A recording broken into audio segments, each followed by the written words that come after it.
What's up, YouTube? In today's video, I'm going to be teaching you how to attack like a champion in Tom Clancy's Rainbow Six Siege. So if you're a newer player to Siege, you'll probably notice that defending is way easier than attacking. And that's because the game is naturally supposed to be defender-sided. So within the 10 or so minutes that this video is going to last, I'm going to be teaching you 5 simple tips that will instantly improve your attacking in Siege. By the way, right before the video starts, drop a like and subscribe. I'm trying to get monetized and I'm on the road to 2,000 subscribers. The first topic I'm going to be covering in this video is droning. Droning is one of those things that seem pretty easy to do, but it's actually pretty complex. To make it simpler, you can break it down into like 3 parts: droning yourself, droning teammates, and setting flanks / pre-places. With pre-place cams or flank cams or whatever you guys call them, basically the main goal of them is to gather information and to deny the flank, right? That's why it's called flank watch. So a good example of a flank cam like working to deny a flank is, say I'm trying to push up red stairs on cafe, right? What I can do is set a camera right here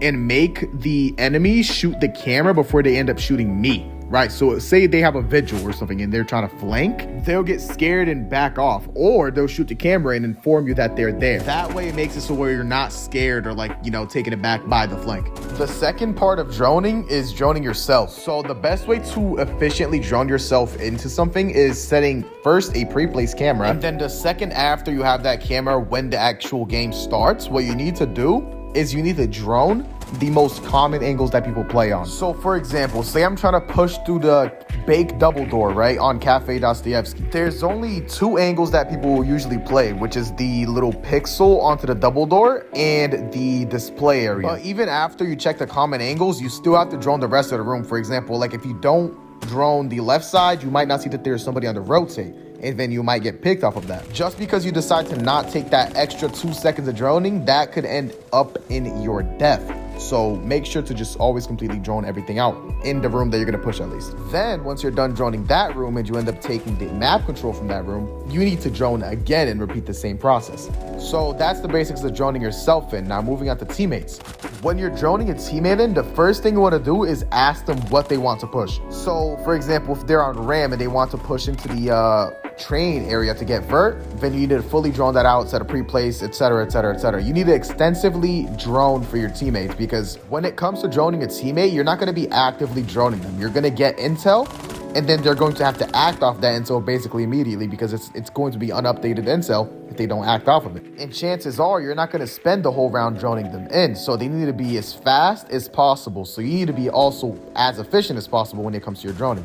So when you're droning your teammates in, just make sure to not slack off and be extensive with your droning. All right, so the next topic we're going to be going over is operator selection. In my opinion, the best team composition you could possibly have is a support operator like Ace or Thermite, 2 entry fraggers after that like Ash and Ayana or Ash and Jack or something like that. And then the last 2 operators for your team composition would be flex operators. So anything like Gridlock, Hibana, Nomad, etc. However, these operator picks can change. They're not like always going to be the exact same. You don't always need to bring a Thermite. You don't always need to bring an Ace. You don't always need to bring a Nomad or a Thatcher or anything like that. Because Siege is kind of like a game of adaptation. It's kind of like chess if you think about it, really. Because say on an attack and you lost the previous round and then you decide to run the exact same strat without trying to do anything new, you are guaranteed to lose that, because you already tried doing what you just did, but it didn't work previously. So what's the point in trying to run the exact same strat when you can be innovative and try something else? Because otherwise they'll be prepared for it. They already know what you decided to do the game before, the round before. And this isn't something that only applies to attack, by the way. This also applies to defense. If you lost a defense round because of some like outrageous, outlandish push that you've never seen before, figure out what they did right and then just counter it. Play operators counter. If they decided to take like gaps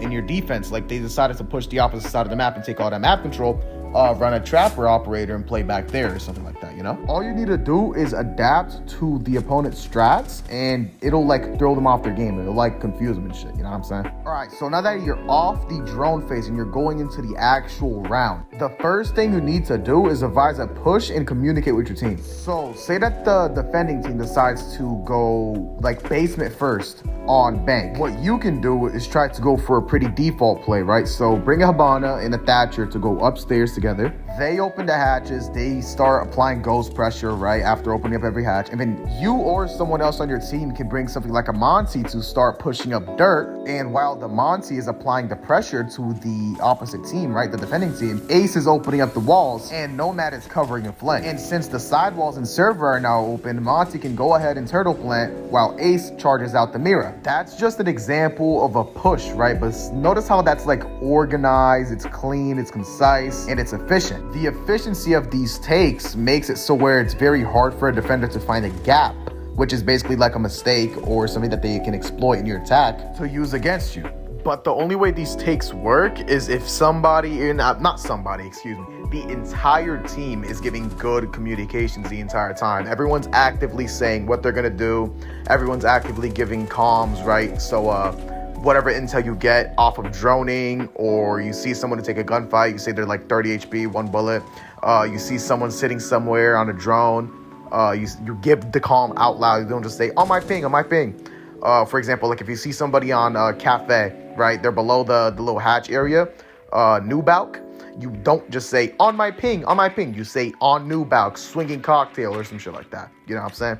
Because if you just say on ping, people are going to have to look around the entire map to be able to find where ping is. So you might as well just give a comm so people will know where to look at. If you're still struggling with communication and you don't know the callouts, a little thing that you can do is if you ping something and then you look at the bottom middle of your screen, it shows the name of the room. So you can just say that. Most of the time people will understand it either way. All right, the next topic I'm going to be talking about is roam clearing. All right, roam clearing. What is roam clearing? So roam clearing is basically where you clear someone who's not in sight.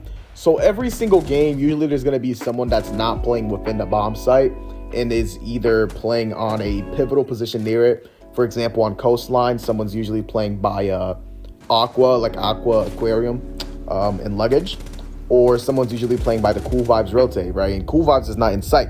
So how do you counter those people that are playing on those positions, those power positions? Well, first, you got to drone them out. If you don't know they're there, you're not going to be able to pick them off at all. So there's two ways to roam clear. Either you can roam clear by yourself and just take the one-on-one gunfight, right, after you drone them out and get the intel. Or you can have you and your teammate both push in from opposite sides. So, for example, if someone's sitting in penthouse, I'll come in from the hallway and push the penthouse door, and then my teammate can push VIP, go through Hall of Fame, go through the bedroom, and then push up on the kid. So basically it's gonna force the guy to be in a pinch position where he's not really able to do anything. However, you're going to need to use a combination of teamwork, droning, communication, etc.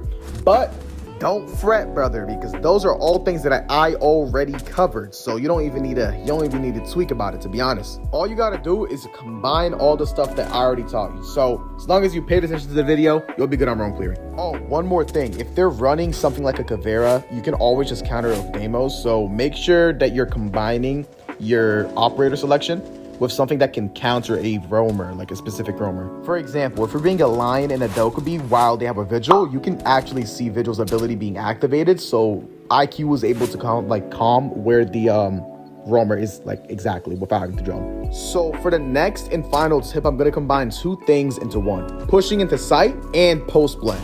Don't worry too much though, because they're the two easiest concepts to grasp by far. So after doing everything that you need to do throughout the round, roam clearing, opening up walls, etc., you're usually going to have like 45 seconds left on the clock at most while pushing into sight. And you're probably going to be down a couple teammates too. So what you need to do is burn as much utility as possible out of the defenders. For example, if they're on bank and they have a Mira, right? Usually what you need to do is you need to bait that C4 out the Mira, because you can't go for a plant if you're pushing servers.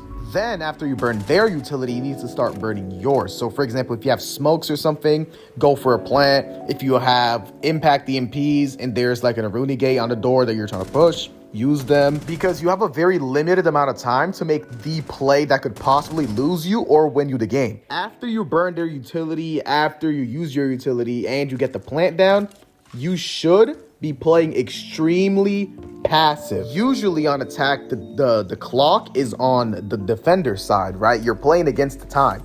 However, after plant, it's the exact opposite. They only have 45 seconds to make a play, and you have just wait.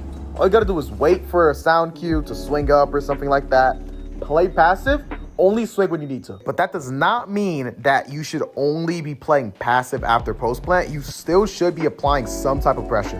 if you're on bank and Monty gets to plant down in front of the door, what you can do is you can sit deep in server and just hold a pixel from the tunnel all the way into the bomb site. That way you can play passive from a long distance and hold a passive angle, but you also don't have to take the risk of just letting them defuse. Another thing that you can do is if you're playing Buck and the bomb site's on the second floor, you can just make vert from below looking onto the bomb. That way whoever tries to defuse the bomb, they can't do anything because you're just below looking at them the entire time. If y'all like this video, make sure to like and subscribe. I'm on the road to 2,000 YouTube subscribers and I'm a new content creator type shit, so it's a big milestone for me. I don't want to have a long ass outro because nobody wants to watch a fucking minute long of me yapping type shit. So if y'all fuck with this video, make sure to like, subscribe. I'm out. See ya.